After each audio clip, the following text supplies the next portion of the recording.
ఉమ్మడి యూనివర్సిటీ మంచి భవిష్యత్తు కోసం తెలుగు విద్యార్థులు ఇష్టపడే యూనివర్సిటీ. ఇప్పుడు నువ్వు ఇన్ జనరల్గా నువ్వు ఆ రోజు ఒక స్టేట్మెంట్ ఇచ్చావు, ఏది మన బాలశంకర్ ఫంక్షన్ ఏంటి, సినిమా ఇండస్ట్రీలో ఎలాగైతే చిరంజీవి గారు ఎంతమందికో లైఫ్ ఇచ్చారో టీవీ ఇండస్ట్రీలో నాగబాబు గారు అలా ఇచ్చారు. అవును సార్, అవును. అసలు ఏంటి దానికి ప్రాతిపదిక ఏంటి నువ్వు చెప్పండి సార్? ఇప్పుడు మనం జబర్దస్త్లో సార్ ఎంత పేరు సంపాదించుకోవాలన్నా సార్ అక్కడ కరెక్ట్గా దాన్ని జడ్జి చేయగలిగే వాళ్ళు ఉంటేనే మనకు ఆ పేరు వస్తుంది సార్. ఇప్పుడు నేను ఒక పర్ఫార్మెన్స్ చేశానంటే నాగబాబు గారు ఆది భలే చేసేవారా అంటే బయట ఆది అనేవాడు తెలిసేవాడు సార్. అంతే కదా. అలా అలా అక్కడ పేరు తెచ్చుకున్న వాళ్ళందరూ అదే సర్టిఫికెట్. అవును సార్, అక్కడ పేరు తెచ్చుకున్న వాళ్ళందరికీ నాగబాబు గారు రోజా గారు వాళ్ళిద్దరు ఇది చాలా ఎక్కువ ఉంది సార్. వాళ్ళ సైడ్ నుంచి ఇది రాకపోతే ఎంకరేజ్మెంట్ రాకపోతే మేము అంత పాపులర్ అయ్యేవాళ్ళం కాదు సార్. ఇదైతే షూర్ షాట్గా చెప్పాలి సార్. అవునా? అక్కడ ఇప్పుడు ఎంతమంది అయితే జబర్దస్త్ నుంచి పాపులర్ అయ్యారో వాళ్ళందరికీ వీళ్ళిద్దరూ చాలా ఇది చేసినట్టే సార్. నాగబాబు గారు రోజా గారు కంపల్సరీగా వాళ్ళ నోటి నుంచి ఆ పేరు రాకపోతే వాళ్ళు లాస్ట్ ఆ ఆరో వాడి పేరు చెప్పినా కూడా వాడు వెంటనే పాపులర్ అయిపోయేవాడు సార్. మేము ఎంతైనా చేయనివ్వండి సార్. ఒకవేళ వాళ్ళ నుంచి కనుక ఓకే అమ్మా స్కిట్ బాగుంది అంటే మాకు పేరు రాదు సార్. ఇందులో ఆది బాగా చేశాడు, అందులో వాడు బాగా చేశాడు, ఈ పేర్లు వాడితేనే ఆ నేమ్ సార్. అది అలా నాగబాబు గారు మమ్మల్ని చాలా బాగా ఎంకరేజ్ చేశాడు సార్. అవును. అసలు గెటప్ సీన్ గురించి అయితే ఎంతలా చెప్తాడో నాగబాబు గారు. అవును సార్, అందరూ అసలు ఒకరని కాదు సార్, మమ్మల్ని అందరినీ చిరంజీవి గారికి ఫోన్ చేసి అన్నయ్య ఈరోజు ఆది స్కిట్ చూడు, ఒక స్కిట్ భలే చేసాడు, ఒకసారి చూడండి అన్నయ్య అని చిరంజీవి గారిని చెప్పేవాళ్ళు. గెటప్ సీన్ సూపర్గా పర్ఫామ్ చేశాడు అన్నయ్య, ఈరోజు ఈ స్కిట్లో ఒకసారి చూడండి అని చెప్పి ఆయనకి రెఫర్ చేసేవాళ్ళు ఈ ఫలానా స్కిట్ అని. ఆయన ఆ రోజు చూసి తర్వాత మేము ఎప్పుడో చిరంజీవి గారిని కలిసినప్పుడు ఆయన పర్టికులర్ స్కిట్ గుర్తు చేసి అందులో నువ్వు ఈ క్యారెక్టర్ వేసి డైలాగ్ చెప్పేవి చూడని ఆయన డైలాగ్ చెప్తే మాకు ఎలా ఉంటుంది సార్? ఇంకేంటి అసలు మాకు అయ్య బాబు ఇదేంటి సార్, మీరు చూడడం ఒక ఎత్తు అయితే మీరు మళ్ళీ అందులో ఒక డైలాగ్ గుర్తు పెట్టుకొని చెప్పడం ఏంటి సార్? షాక్ అయ్యేవాళ్ళం సార్ మేము. అలా ఆ బూస్టప్ సార్ మేము ఇంకా బాగా ఎదగడానికి ఆయన ఇచ్చే బూస్టప్ చాలా ఎక్కువ సార్. ఈవెన్ రోజా గారు కానీ ఆవిడ కూడా అంతే సార్, సూపర్గా. ఈ పక్కన బయట ఎన్ని రాజకీయాలు ఉన్నా సార్ వన్స్ సెట్కి వస్తే అవేమి ఉండవు సార్. మళ్ళీ అదే వాళ్ళ రాజకీయాలు అదంతా ఆ రంగం వేరు. అదే సార్, ఇప్పుడు బయట నేను జనసేనకు ఫుల్ సపోర్ట్ సార్. ఆవిడ బయట వేరే పార్టీ అయి ఉండొచ్చు, కానీ వన్స్ సెట్కి వచ్చిన తర్వాత అసలు అవేమీ చూడరు సార్. ఆవిడ కూడా సెట్కి వస్తే నాకు హైపరాది స్కిట్ చేస్తున్నాడు, నేను హైపరాదిని బాగుంటే మెచ్చుకుంటాను, అది అంతే. అక్కడ వరకే. అంతే సార్, అక్కడ వరకే సార్. తన తాలూకు పొలిటికల్ ఐడియాలజీలు సెట్లో తీసుకురారు, ఎప్పుడూ లేదు. అందుకే అసలు మీ ప్రోగ్రామ్ పండడానికి కారణం ఏంటంటే ఆ ప్రోగ్రామ్ను ప్రోగ్రామ్గా మాత్రమే చేశారు. అవును సార్, అవును. అది చాలా గొప్ప విషయం. 11th years running sir. ఇప్పుడు 10 years అయిపోయినాయి సార్. మామూలు షో కాదు సార్. అది ఇండియాలోనే ఇంత లాంగెస్ట్ లేదు కదా. బ్రేకులతో చేస్తారు సార్, ఒక సీజన్ బ్రేక్ మళ్ళీ ఇంకో సీజన్ అట్లా చేస్తారు సార్. ఇలా రన్నింగ్ షో ఇంతవరకు లేదు సార్. ఇప్పుడు నార్మల్గా నువ్వు దానికి మంచి లైఫ్ ఇచ్చావు, నీ ముందు ఎవరో లైఫ్ ఇచ్చారు జబర్దస్త్కి. అవును సార్. నువ్వు ఇప్పుడేమో సినిమా యాక్టర్గా బిజీ అయిపోయావు, కాల్ షీట్లు ఇస్తున్నావు వాళ్ళకి. అదే సార్, నేను జబర్దస్త్ ప్రజెంట్ చేయట్లేదు సార్. నేను శ్రీదేవి డ్రామా కంపెనీ ఇవి రెండు చేస్తున్నాను. జబర్దస్త్కి నేను కొంచెం నేనే ఈ సినిమాలు చేస్తున్నాను కదా అని చెప్పి కొంచెం బ్రేక్ ఇచ్చాను సార్. అదే మరి. ఎందుకంటే మళ్ళీ నేను ఆ కామెడీ అంతా అక్కడ ఇదంటే శ్రీదేవి ఏంటంటే స్పాంటేనియస్గా వెళ్ళే ఫ్లో సార్. అది స్క్రిప్టెడ్ కాదు సార్. ఈ జబర్దస్త్ అంటే నేను మైండ్ వర్క్ చేయాలి, నేనే స్క్రిప్ట్ రాయాలి, నేనే అందరినీ ప్రాక్టీస్ చేయించాలి. ఇది ఆల్మోస్ట్ ఒక 4 days టైం తీసుకుంటా సార్. అది అంటే ఒక వారంలో 4 days దాన్ని కేటాయించాలి సార్. ఎందుకంటే నేను ప్రాక్టీస్ చేయించాలి, మళ్ళీ నేనే కూర్చొని రాసుకోవాలి. వీళ్ళందరినీ స్టేజ్ ఎక్కే వరకు నాకు ఆ టెన్షన్ ఉంటుంది సార్. అది పర్ఫెక్ట్గా వచ్చే వరకు. అదొకటైతే రెమ్యూనరేటివ్ అది, అంటే మీరు పడే కష్టానికి తగ్గట్టు ఉంటుంది సార్ కంపల్సరీ. అవునా? మన టాలెంట్కి తగ్గట్టు మనకు వచ్చే వ్యూవర్షిప్కి తగ్గట్టు పేమెంట్స్ ఉంటాయి సార్. అది వ్యూవర్షిప్కి తగ్గట్టుగా ఇస్తారా మీకు? అంతే సార్, మ్యాక్సిమం అంటే దాన్ని బట్టే మనం డిమాండ్ చేయగలం సార్. ఎగ్జాక్ట్లీ. ఎక్కువ మంది చూస్తే దానికి డిమాండ్ వేరే, లేకపోతే అడగాలంటే మనకే సిగ్గుగా ఉంటుంది సార్. ఈ మనకు వచ్చే ఇదికి మనం వెళ్ళి వాళ్ళని పెంచమని అడగగలమా సార్ అని ఇది ఉంటుంది సార్.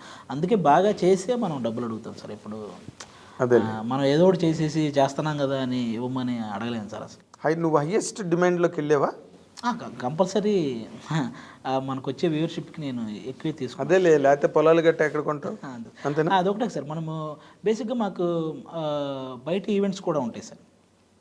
బయట గెస్ట్లుగా మేము టీమ్ లీడర్గా చేస్తున్న టైంలో మా అందరికీ బయట ఈవెంట్స్ కూడా కొంచెం గట్టిగానే వచ్చేవి సార్. అవునా, వెరీ నైస్. అయితే మీకు జబర్దస్త్గా హెల్ప్ అయింది. అదే చాలా సార్. ఈటీవీ మల్లెమాల వాళ్ళిద్దరికీ ఎప్పటికీ రుణపడి ఉండే ఇది సార్ మా అందరిది. అదేలే, ఎందుకంటే మల్లెమాల వాళ్ళ ఎంకరేజ్మెంట్ చాలా బాగుంటుంది సార్. అవునా, అబ్బో చాలా చాలా. శ్యాంప్రసాద్ రెడ్డి గారు నెక్స్ట్ లెవెల్ సార్ ఆయన. అవును, ఎవడైనా వాళ్ళ పేమెంట్ రావాల్సింది వాడు మర్చిపోయినా వీళ్ళు కరెక్ట్ టైంకి వేసేస్తారు సార్. వాడికి చేశాను కదా మర్చిపోయాను అని వాడు అనుకోవడం తప్ప ఈ పేమెంట్స్ కరెక్ట్గా ఈటీవీ నుంచి మల్లెమాల నుంచి పర్ఫెక్ట్గా పడిపోతాయి సార్. ఎవరికి అందులో చేసిన వాడికి మ్యాక్సిమం చిన్న కష్టం తెలియకుండా అలాంటి పేమెంట్లు, అవును, అలాంటి పేమెంట్ వర్క్ సార్, అలాంటి వర్క్ సార్. వన్స్ అందులో మనం చేసిన తర్వాత ఏదో ఒక షో రన్నింగ్లో ఉంటూ ఉంటుంది సార్. నాకు తెలిసి ఒక గవర్నమెంట్ జాబ్ లాగా సార్. అదేలే, డోకా లేకుండా రెగ్యులర్గా జాబ్ లాగా అంతే సార్. రెగ్యులర్గా మన దగ్గర టాలెంట్ ఉండాలి కానీ అది గవర్నమెంట్ జాబే సార్. ఇప్పుడు శ్యాంప్రసాద్ రెడ్డి గారు అసలు యాక్చువల్గా ఈ జబర్దస్త్లు గట్ట ప్రారంభమయ్యాక ఆయన సినిమాలు చూసేత్తడం అనేసాడు. ఆయనకి ఇది చాలా రిలీఫ్ ఉంది, చాలా హ్యాపీగా ఉంది సార్. టెన్షన్ లేదు. అది కాక సినిమాకి నాకు తెలిసి ప్లాన్ చేస్తారు సార్ త్వరలోనే మంచి. ఎందుకంటే అరుంధతి తర్వాత ఇంకా ఆయన మంచి సబ్జెక్ట్ కోసం చూస్తున్నారు సార్. అవునా, ఓకే ఓకే. అదే ఆయన చేస్తే ఏది చేసినా ప్రతి సినిమా చాలా డీప్గా ఉంటాయి. అన్ని సినిమాలు అంకుశం కానీ, ఆహుతి, తలంబ్రాలు, అరుంధతి, ఈవెన్ అంజి, అసలు ఏం ఫిల్మ్ అది. నిజంగా లేట్ అవ్వడం వల్ల కొంచెం అది డిస్టర్బ్ అయింది కానీ, బట్ ఇప్పుడు దాన్ని కల్ట్ ఫిల్మ్ అంటున్నారు, కుర్రాళ్ళందరూ దాన్ని ఫాలో అవుతున్నారు. అవును సార్, అలాంటి క్రియేషన్ అప్పట్లోనే వచ్చిందా అన్న ఒక ఇది కూడా. కోడి రామకృష్ణ గారు అసలు మాస్టర్ కదా ఆయన. ఇండియన్ స్పిల్బర్గ్ అంటే ఆయనే అనాలి అసలు యాక్చువల్గా చెప్పాలంటే. లేకపోతే ఆ అమ్మోరు ఏంటి అవి అరుంధతి, ఆ టైంలో అరుంధతి అప్పుడున్న యంగ్ డైరెక్టర్లకి పోటీగా అరుంధతి లాంటి సినిమా ఆయన పెద్ద హిట్ కదా, చాలా పెద్ద హిట్ సార్. చాలా పెద్ద హిట్. అనుష్కకి లేడీ ఓరియంటెడ్ అంత పెద్ద హిట్ అవ్వడం మామూలు విషయం కాదు సార్. అవును, అది సచ్ ఎ గ్రేట్ డైరెక్టర్. అవును సార్, కోడి రామకృష్ణ గారు. ఇండస్ట్రీ చాలా మిస్ అయినట్టు సార్. అవును. ఇప్పుడు నీ ప్రయాణం గురించి కనుక నువ్వు ఆలోచించుకుంటే ఎక్కడ మీది ప్రకాశం జిల్లా కదా. అవును సార్. ఆదయ్య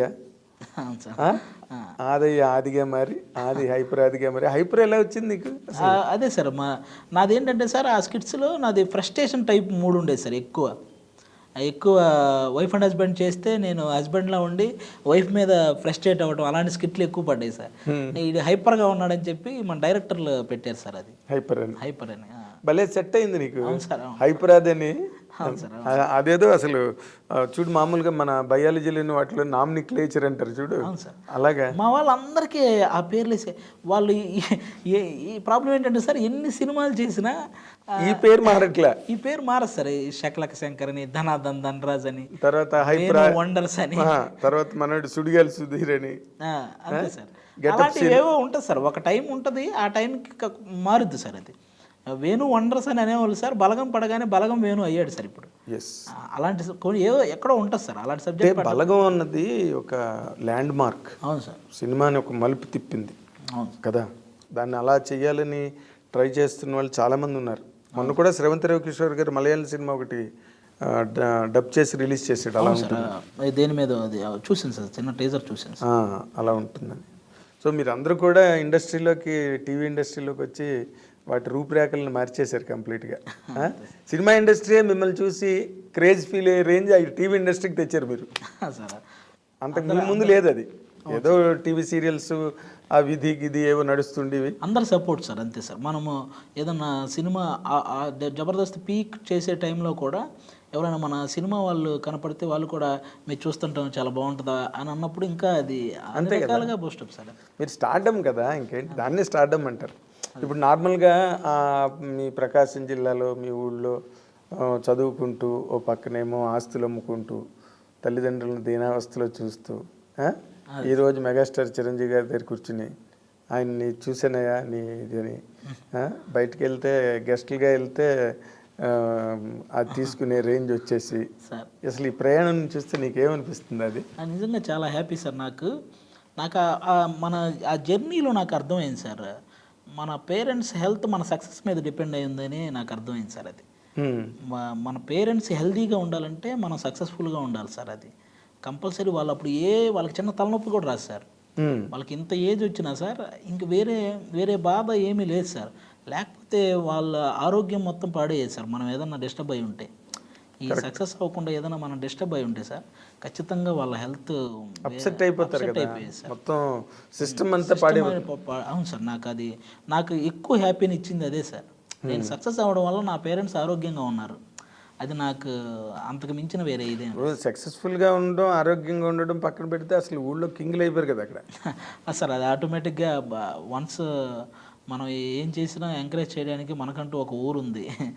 అది వాళ్ళు ఎప్పుడూ సపోర్టివ్గా ఉంటారు సార్. వాళ్ళు గుడ్. నీ ఫ్రెండ్స్ అందరూ ఏమంటారు నేను చూసి? మా అందరూ హ్యాపీ సార్. నేను ఇంటికి వెళ్తే అందరూ వస్తారు సార్. బీటెక్ ఫ్రెండ్స్ కూడా సార్ అందరూ బీటెక్ లాగా ఎప్పుడైనా గ్యాదర్ అవుదామని అనుకుంటాం సార్. ఏదో పాజిబుల్ అవ్వలేదు. ఒకసారి ఒక ఫ్రెండ్ పెళ్ళికి అయితే వచ్చి అక్కడ అందరం గ్యాదర్ అయ్యాను సార్. ఆ విధంగా ఒక్కసారి కలిసాం. కానీ కాలేజీలో ఒకసారి మళ్ళీ అందరం రీయూనియన్ అవ్వాలి సార్. అదే యాల్యూమ్ని మీరందరూ కలవాలి. అవును సార్. గుడ్. అసలు నీ జర్నీ, నీ తాలూకా ట్రావెల్ ఏదైతే ఉందో ఇండస్ట్రీలో నువ్వేం పడ్డావో, ఇంకా అవమానాలు ఏమన్నా అనుభవించావా? అంతే సార్, కష్టాలే సార్ ఎక్కువ. అదేలే, అవమానాల కన్నా కష్టాలు ఎక్కువ సార్. నీ బిహేవియర్కి అవమానాలు తక్కువ పాళ్ళు ఉంటాయిలే. నీ బిహేవియర్ మంచి బిహేవియర్ కాబట్టి you know where to stop. అంతే సార్, ఎక్కడ ఆగాలో తెలుసు నీకు. అదే నీ సక్సెస్కి అసలు ప్రధాన కారణం నాకు తెలిసినంత వరకు. నీ కెరీర్ ఎక్కడెక్కడికో వెళ్ళేవాళ్ళం సార్, అది అర్థమయ్యేది కాదు. జూనియర్ ఆర్టిస్ట్తో పాటు కలిసి కూడా వెళ్ళాను సార్. అప్పుడు ఈ లెజెండ్ అవును sir, legend cinema song shoot అన్నపూర్ణలో జూనియర్ ఆర్టిస్టులతో పాటు కలిసి లోపలికి వెళ్ళిపోయాను సార్. వాళ్ళతో పాటు లోపలికి వెళ్ళి వీళ్ళ పైన బాలకృష్ణ గారును సోనా చౌహాన్ ఆమె పేరు ఆ అమ్మాయి, వాళ్ళిద్దరు డ్యాన్స్ చేస్తుంటే మేము అటు పక్క అందరూ డ్యాన్స్ చేస్తుంటారు సార్. అందులో ఆ స్టూడియో లోపల అది సాంగ్ షూట్. వాళ్ళలో నేను కూడా ఉంటాను సార్. ఒక చోట ఎక్కడో చిన్న పెట్టి ఉంటుంది సార్. అది బాగా గమనిస్తే కానీ ఎక్కడో చిన్నది కాదు, హైపరాది నటించిన అని ఇప్పుడు అంటే నువ్వు కనిపించవు కానీ నీ ఫస్ట్ రిక్షా షాట్ లాగా అది ఎక్కడో బాగా ఎత్తికి దాన్ని ఆపి చూస్తే కానీ అక్కడ నేను తెలియదు సార్. అవునా? అలా అది ఒక్కటేనా, ఇలాంటి ఎగ్జాంపుల్స్ ఉన్నాయా? అలా వెళ్ళాను సార్ లోపలికి. ఎక్కడికెక్కడికి వెళ్ళామో కూడా తెలియదు సార్. సర్టిఫికేట్, నా బీటెక్ సర్టిఫికెట్లు ఎత్తుకొని దాసనారాయణరావు గారి ఇంటికి వెళ్ళిపోయాను సార్. దాసనారాయణ గారి ఇంటికి వెళ్ళిపోయాను. వెళ్ళి లోపలికి వెళ్ళి ఆయనకి నమస్కారం చేసి, సార్ నేను ఇలా బీటెక్ చదివాను సార్, నేను ఆర్టిస్ట్ అవ్వాలనుకున్నాను. ఎంత చదివి ఆర్టిస్ట్ అంటే నేను వెళ్ళేదని జాబ్ చేసుకోవాలి కదా అని అక్కడ. ఎందుకంటే సార్ నా మొత్తము సర్టిఫికెట్లో నాకు 10th 545 సార్, ఇంటర్ 950 సార్ నాది, బీటెక్ 80. ఇవన్నీ చూసి ఆయన ఇంత చదివి నువ్వు ఏదైనా జాబ్ చేసుకోవాలి కానీ ఇక్కడికి వచ్చి ఈ సర్టిఫికెట్లు చూపిస్తావంటే అన్నట్టు అలా తిరిగేసేవాడు సార్. ఇండస్ట్రీలో ఎవరెవరి ఫేమస్ ఇల్లు, కొంతమందికి ల్యాండ్ కొన్ని ఉంటాయి కదా సార్ మాకు, అట్లా అవన్నీ తెలుసుకొని ఈ సర్టిఫికెట్లు ఎత్తుకొని తిరిగి. నాకు తెలియదు సార్ దీనికి సర్టిఫికెట్లు కావాలని, నాకు తెలియదు సార్. అది ఇవన్నీ తెలియక సినిమా ఇండస్ట్రీలో సర్టిఫికెట్లు ఎవరికి ఉంటాయి అసలు? ఎవరికి ఉండవు సార్. నాకు ఆ తర్వాత తెలిసింది సార్. నేను రెగ్యులర్గా దేనికైనా ఇవి చూపించాలేమో అనుకొని ఇవి తీసుకెళ్ళేవాడిని సార్. అంటే అంత ఎర్ర బస్సు నువ్వు. అవును సార్. తర్వాత దాసన అంటే నువ్వు సెక్స్ అయ్యి వెళ్ళి కలిసేవాడిని. ఆ తర్వాత నాకు కలిసే ఛాన్స్ రాలేదు సార్. అయ్యో.